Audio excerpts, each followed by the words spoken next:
So, Mandy, Hey, Joey. so today we have a special guest. Did you know that? I did not. You didn't fill me in on this one. Oh, yeah. She's pretty awesome. Her name is Mandy Baker. Have you heard of her? I think I've met her. Yeah. Well, she is our special guest today. We're going to get her story on her personal experience with divorce. Sounds good. You're in the hot seat today, so let's talk about it. Let's talk about it. Joey and Mandy, everything divorce related. We can put the S back in your ex appeal. Joey and Mandy, the friends you didn't know you needed on my ex appeal. And everything divorce podcast. Hi, my ex appeal listeners. My name is Joey Camaro. I am here with Mandy Baker. And we are the friends that you didn't know you needed. If you're listening for the first time, welcome. And if you're listening again, welcome back, bitch. Exactly. So, Mandy. Yes. Our listeners must know that you are the guest today. You are in the hot seat because as divorce podcast hosts, we do have to talk about our divorce ourselves, right? Eventually. We do. Eventually. We do. Yeah. We did a little bit in the first intro episode, but we didn't talk a lot about it. But we're going to dive a little bit deeper. But we, like we said in the first episode, we're not here ever to bash our exes or talk bad about anybody. But we did go through this whole thing. So when we talk about all of this, we know we have walked in those shoes for anybody who's listening. We have, and I have got paper towels for the sweats and all the things. It'll be painless, Mandy. It's fine. I'm just going to ask you a few questions. Put the light right on your face. I know, let the interrogation begin. Oh, let's go. Okay. So, Mandy. Hey. So I know this is probably actually a loaded question, but what do you think your biggest challenge was going through the divorce? Honestly, my divorce story started in one state and ended in another. So when I look back, my biggest challenge was the fact that I was present, but I wasn't present. So I packed up the children and I moved down south back home to Texas. And Texas has its own state of laws. So you have to be a resident of Texas for 6 months before you can even file for divorce. So the first thing I did when I moved back into the state was go get my driver's license because that starts the process of your residency. Oh, okay. So I had to start that immediately. Well, then after I think it was after 4 months of being home. No, it was closer to 5 because I was right at that 6-month cusp of being able to file. I changed counties. When you change counties, you have an additional wait period.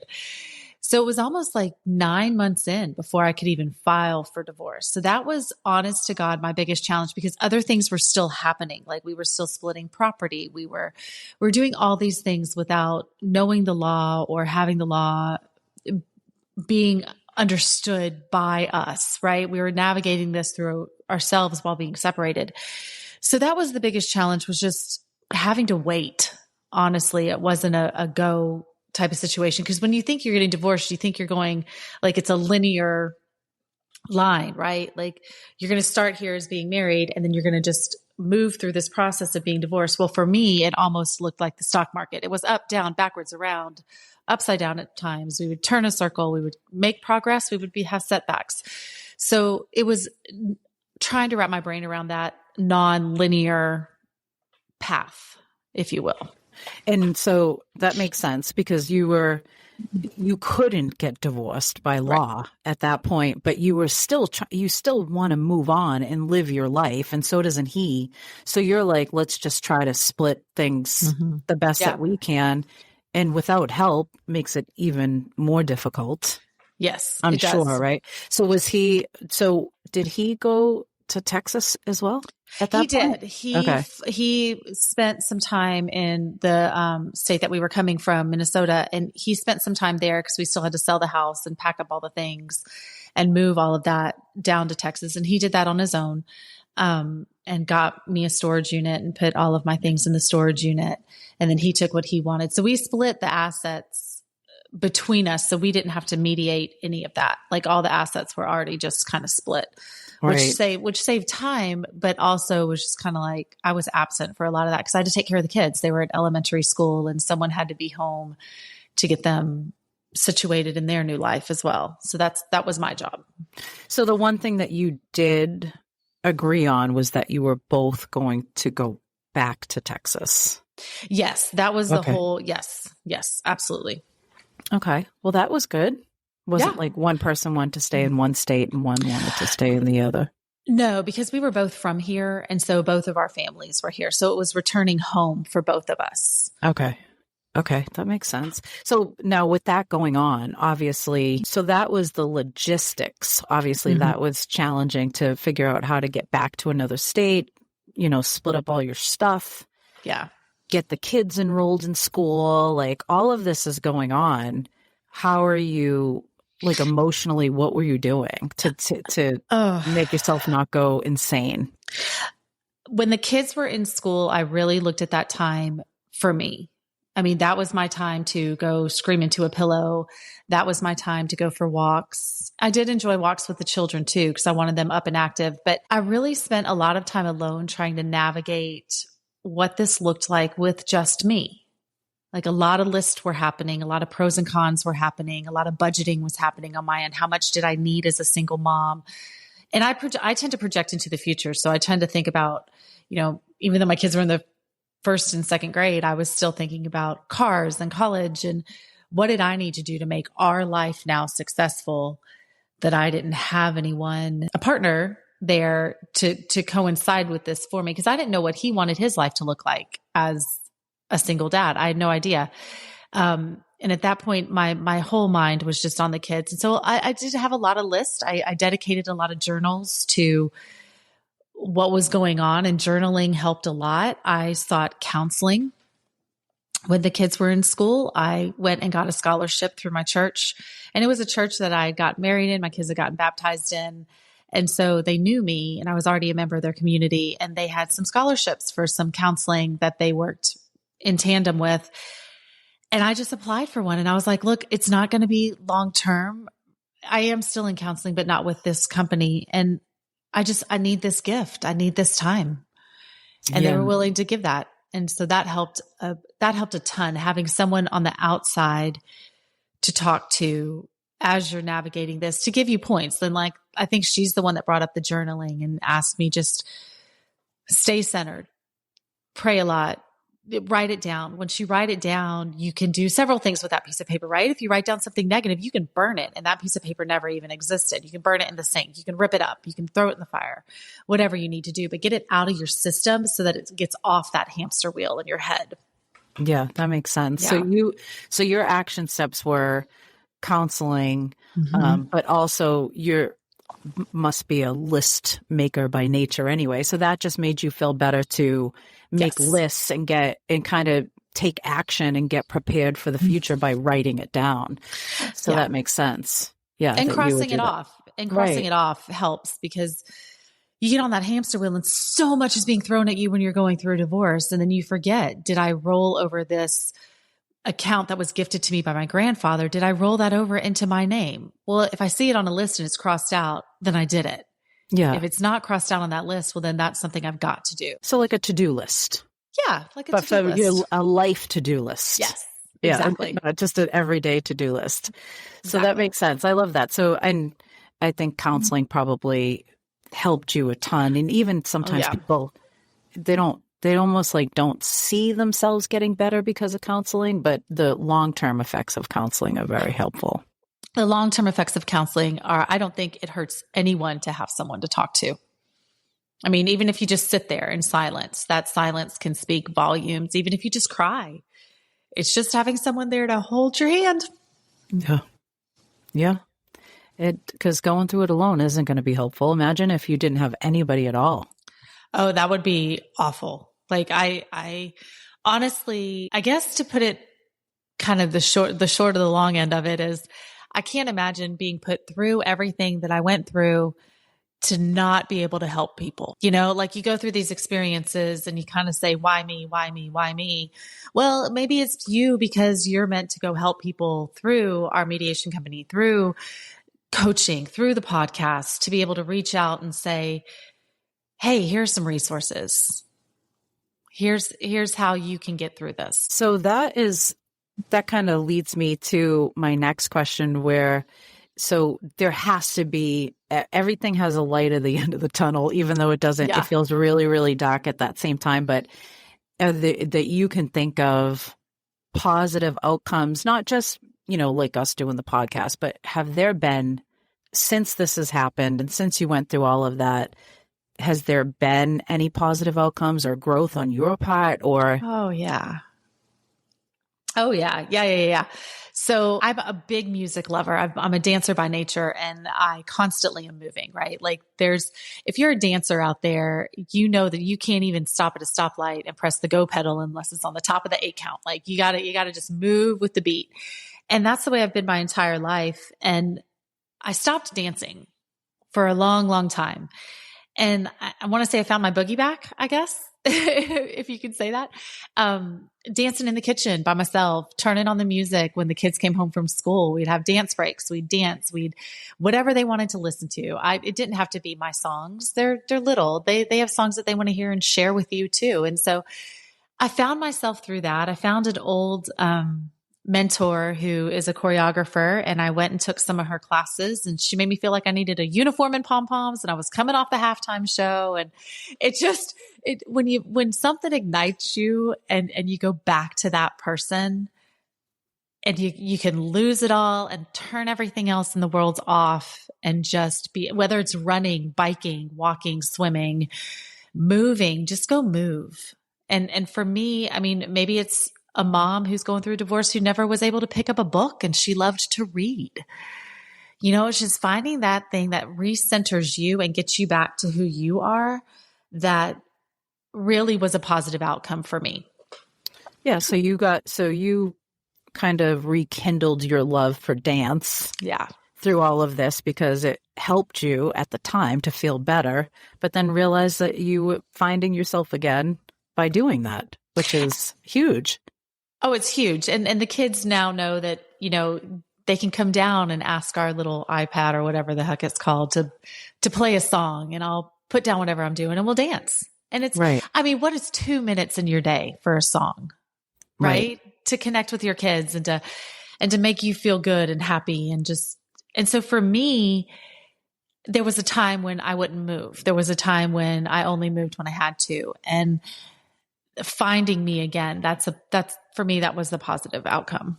And was that unexpected for you? Like, were you like thinking back, were you like, I wouldn't expect that I was going to find a love of dance again or dance in the kitchen with my kids? Cause it was unexpected. Oh, completely. I had no idea that that's what was going to happen. But I think sometimes your subconscious and I want to say the little person inside of you who used to have fun and smile for no reason. And just your days were filled with sunshine and rainbows and all the things, the great things that happen. And like I said, it might not be dance for someone. It might be picking up a book and sitting down and actually turning the physical pages of a book and getting lost in that world. Yeah, it was unexpected for me. I had no idea. I thought, my great list maker, I was going to go do things and plan things and But then when you just move, for me, that brought up the happy endorphins and all the good things.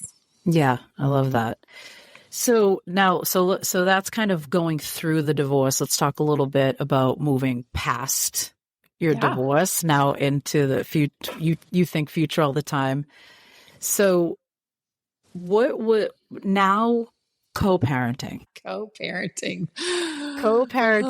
with an ex. It's funny because when you're going through a divorce, you're just thinking about the divorce. You're like, I want my kids to be okay. I want to be okay. Are we okay? How am I going to live? You don't realize that it's a whole new set of challenges. It's much different than, hey, can you watch the kids while I run to the grocery store? Yeah, it's a big difference. How are you communicating? How's this happening? So we decided to give ourselves a break as adults. And we exchange our children every Friday after school because they're a week on, week off. And so to save ourselves the emotional ups and downs of seeing your ex and seeing your ex maybe happy or maybe him seeing me happy or whatever it is, we decided that the best thing for us would be to pick up the children at school on a Friday with the opposite parent. And then we communicate. I put him on all the school emails, but I also, the schools over communicate, y'all. Like I know what paper's being turned in when, but I forward those emails to him, and then text messaging. We hardly ever physically talk. I feel like in writing helps because it takes the emotion out of it. And really, I do care about, I want his life to be happy because I want the kids to be happy when they're there. Right. I want them to have a good life with their new stepmom and all the things under that roof. Do I want to know about the day in, day out? No, because that's their life with their dad. Right. When they're here with me, they're here with us, and we have our own routine and our own life. But I find that text messaging and emails are, number one, a conversation that I can keep. Number two, I can show exactly what I said. Even if it's a copy and paste from the school, at least I'm communicating. And number three, it takes the emotion out of it. My words or my tone isn't heard incorrectly. A bad day on one of the other's part isn't reflected in that conversation or taken out on someone in that conversation. And I don't have to hear anything back. I hit send, it's gone, it's done. If he reads it, he reads it. If he doesn't, he doesn't. But at least I sent the information. Right. And I sent it in a bullet pointed thing or format just so that he has it. But no, I'm not looking I hope one day we can be in the same room for a graduation or to take prom pictures or a wedding. But do I want to engage in daily conversation? Not really. Okay. I just want to make sure that my kids are okay. Yeah. So you guys co-parent at this point. There's not much more than that. No, there's not much more than that. If there is a phone call that needs to be, my kids are coming up on teenage years, and we both know that kids will do anything, right? Even with two parents under the same roof. So you can imagine these two kids that have two homes with four people that love them dearly, and they'll try to pull a fast one. So that kind of communication, I think, is going to up just because of the teenage years and the whole, hey, we can go to mom and Brandon's because they're out of town this weekend. Well, no, you really can't because you're with your dad. Like, this is your home, yes. But when we're out of town and you're a teenager, no. So it's going to get interesting, I'm sure. But yeah, we're not, I hear that a lot about this parallel parenting, and I'd like to dig into that, but I think that takes a different kind of couple, a couple that really can copacetically get along to be able to parallel parent. But I'm all for just communication and just communication about the kids. Do I wish you well? Absolutely. Do I want to talk to you about your day? Not really. Got it. Makes sense. So, it's about to get interesting with teenagers, trust me, but in more ways than one. Perfect. But yeah, it's, I think that you guys do the right thing though, because some people co-parent and there's no communication whatsoever. So the fact that although you don't necessarily want to be friends, that's fine. Yeah. But you know that you have to take care of your kids and you have to make sure that they're okay, and then become like a united front. Absolutely. At some point. Well, and the kids need to know that, hey, I think your dad is going to know about this. Right. Or there are situations where I don't have to tell your dad anything because it happened in our house and we're handling it. But if it's something that transpires or is a little bit bigger, then I am like, hey, we do need to fill your dad in on this situation. Yeah, that makes sense. And kids are really smart. I've talked to my therapist about it a million times. They understand rules in one house and rules in another house. They don't always have to have the same rules. I think some co-parents think, oh, well, we have to have the same rules. But kids are very smart in that way, where they can know what house they're at and where the rules are in that home. For sure. And now with like cell phones and things, I pay for the cell phone. So I control the apps, I control the time, and he doesn't have the same set of rules that I do, but he absolutely can take the phones away at night but I set the time.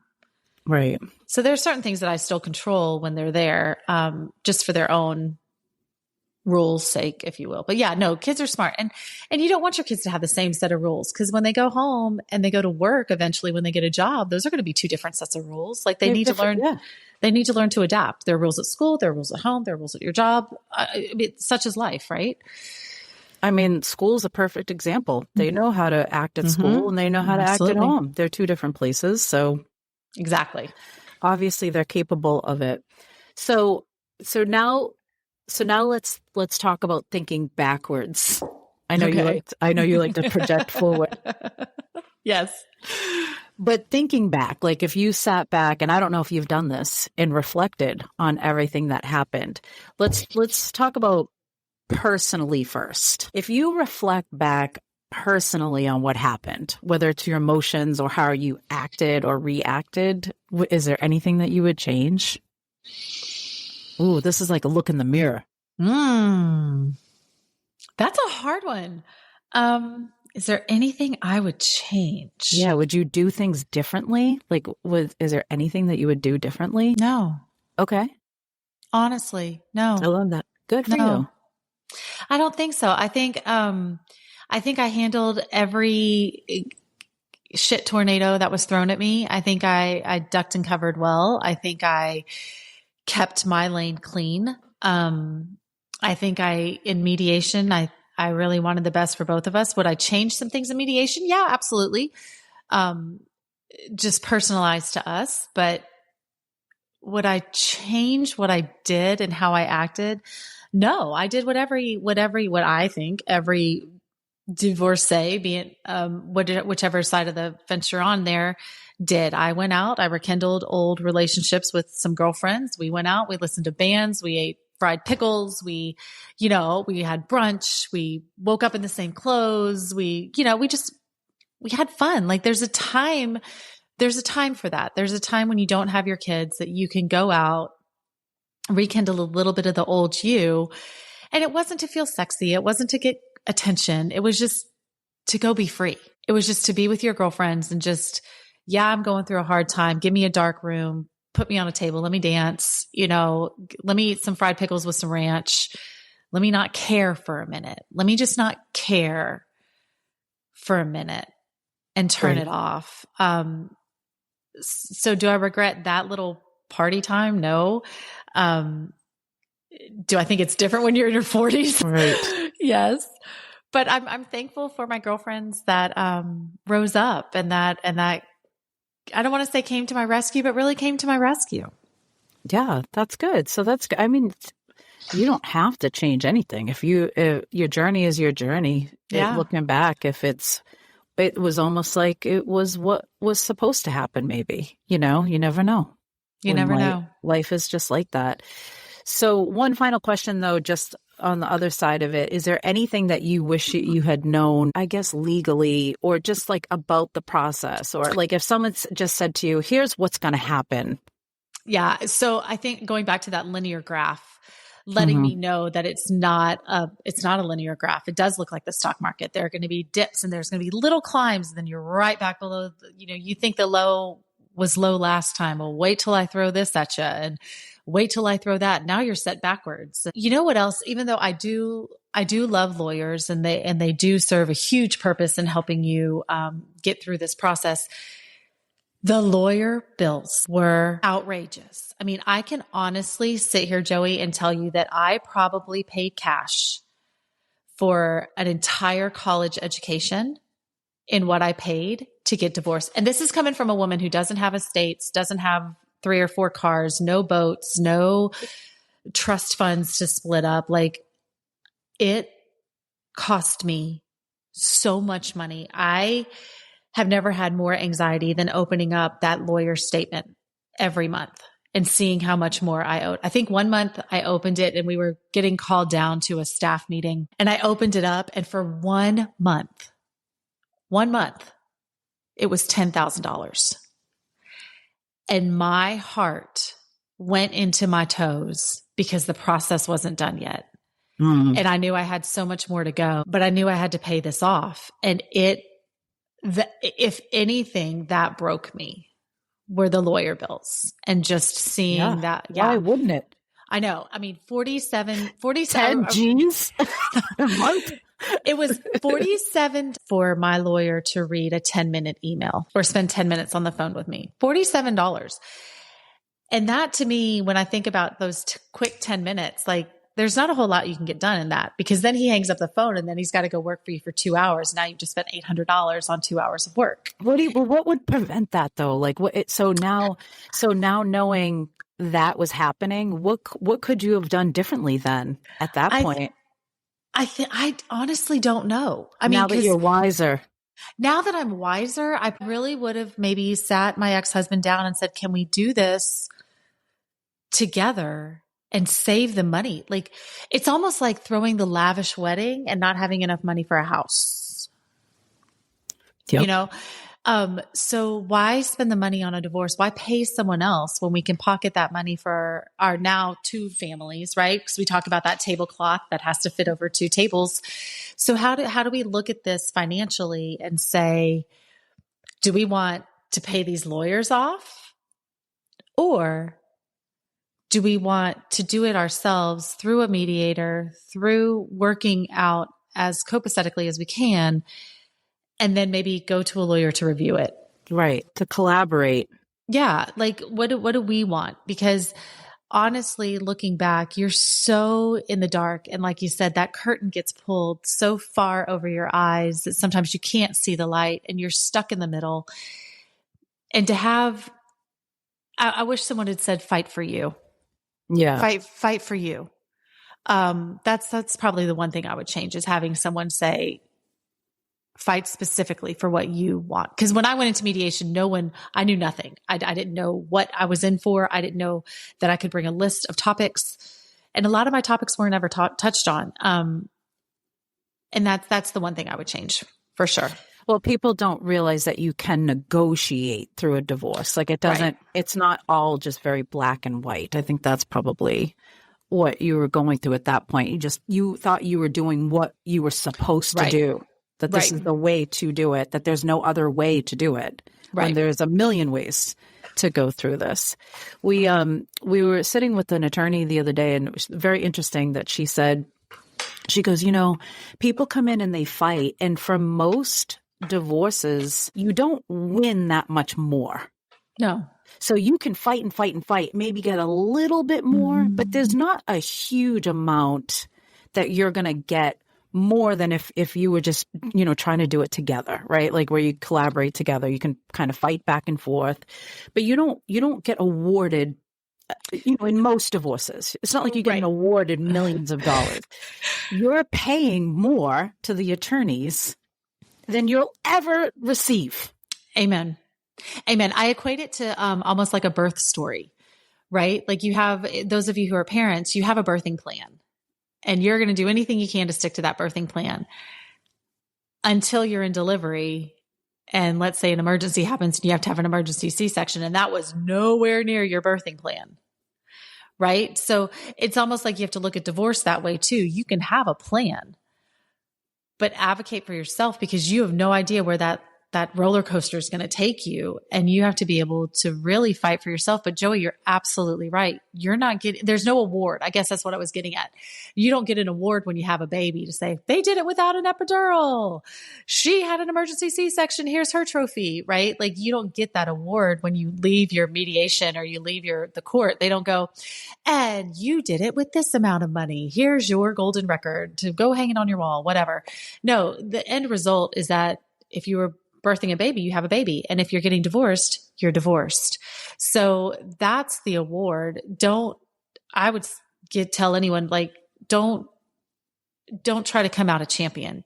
Try to fight for what you need, but there is no reward. So go save the money. Do what you need to do, and do it amicably so that both of you win in what you want your life to look like.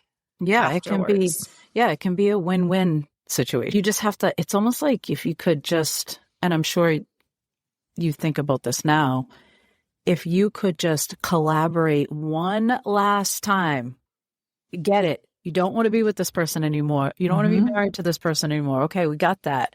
But if you could just collaborate one last time, that's not easy. Like, so think back to it though, Mandy. Like, you're emotional, you're angry, you're scared, you're all these things, right? You probably weren't thinking that at that time. God, no. Oh no. There were ups and downs. I mean, I would go to a football game with a girlfriend and come home and be on the phone with another friend and be bawling my face off. And they were like, what happened? Well, it was something in the storage unit. He put 10 more boxes in there that I have to go through. But in the moment, it's like, oh my God, I almost had this thing empty. And now there's like 10 more fucking boxes in the thing. And I can't deal. It's exhausting. It's exhausting. It really is exhausting. And not to mention, we talked about this in the divorce diet. I lost a lot of weight. That was really unhealthy. It was very unhealthy. A friend of mine actually blogged about it in her blog. And she was like, how do you tell a fitness professional that she's dangerously skinny? So your weight it's part of you. It goes through the emotions with you, whether you gain or whether you lose. It's all part of your story.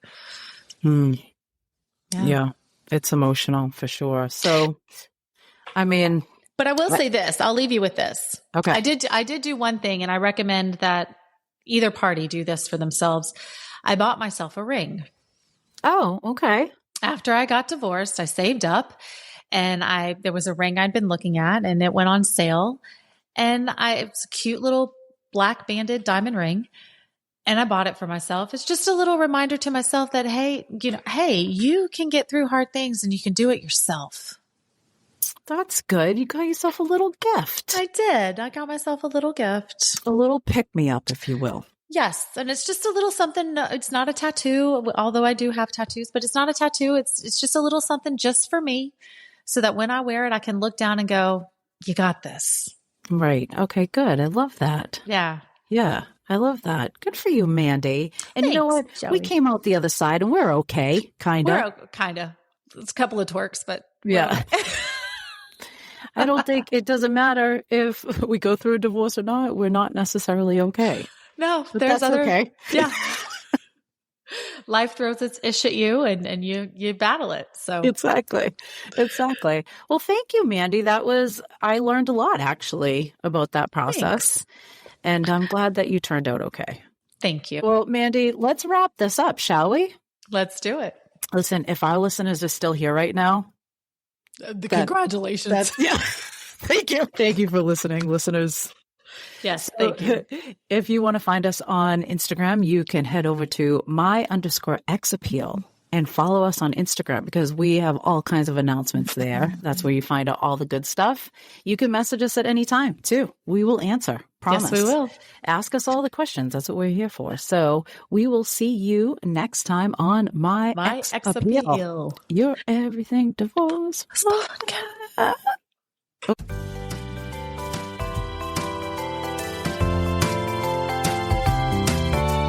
Thanks to our listeners, sponsors, and our lawyers on My Ex Appeal and Everything Divorce Podcast.